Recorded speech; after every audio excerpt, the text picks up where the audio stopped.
So the police just showed up. I'm at the VA homeless outreach. Sure. Hell yeah. I'm down. It's not, I don't think it's here. Is it a boy or a girl? Female. What's her name?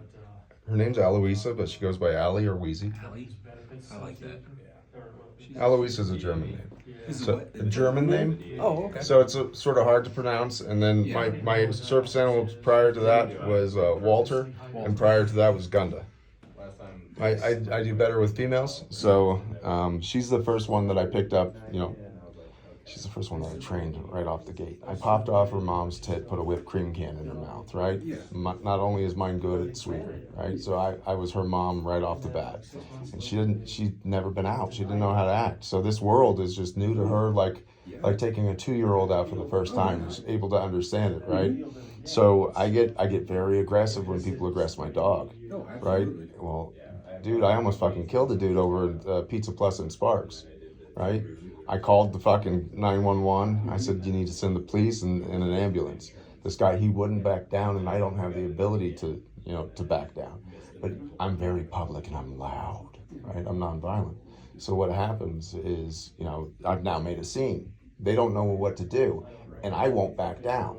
And typically, it's just some guy the way it got started was I went in there, and I've been in there several times. They know I'm disabled, right? Yeah. I went back and I identified myself as disabled. I told them about the animal. I said, this is a family establishment. There's kids in here. I'm trying to socialize the puppy, right? I went up to like an 80-year-old man, and I tapped him on his shoulder. I said, sir, I'm not trying to bother you, but my dog's on the floor, and I just want you to know she's around. And I said, in particular, so you don't step on her. Absolutely. And this guy goes, it's not a fucking dog park. Not the 80-year-old, but some dude sitting beside him. Didn't even know him. He was waiting for his pizza. I said, sir, I didn't think it was a dog park. Well, then put it on a fucking leash or get it out of here. And then it went south. And I asked the manager, I said, call the cops. And he's like, I'm not going to do that. So I called the cops. And that guy continued to engage, and I engaged. And I'm on the phone with 911 dispatch. And they're yelling at me because I'm yelling at the guy. And I'm like, well, that's the fucking problem. Why don't you send a cop? Right? And it goes bad. Anyway, so I think legally you have to do something with me because she's putting me on a 72-hour hold. This is something that I go through all the time.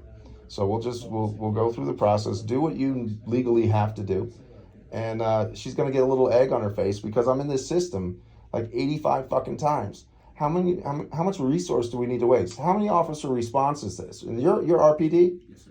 Yeah, so we got the feds who have an armed fucking police force on campus calling RPD. Where are you going to transport me? Are you going to transport me to a fucking VA hospital? Or are you going to transport me to a local renal hospital? Because you're RPD. What is your role in this, sir? I'm not trying to be aggressive to you. No, you're totally fine. Yeah. They called us for assistance to stand by just in case anything happened. Okay. That's all. So I'm basically... Why would they not call their own force? I don't know. The feds are calling the locals. So, like I said, I'm just here standing by. All right, I'm going to turn this off, and then we're all standing by.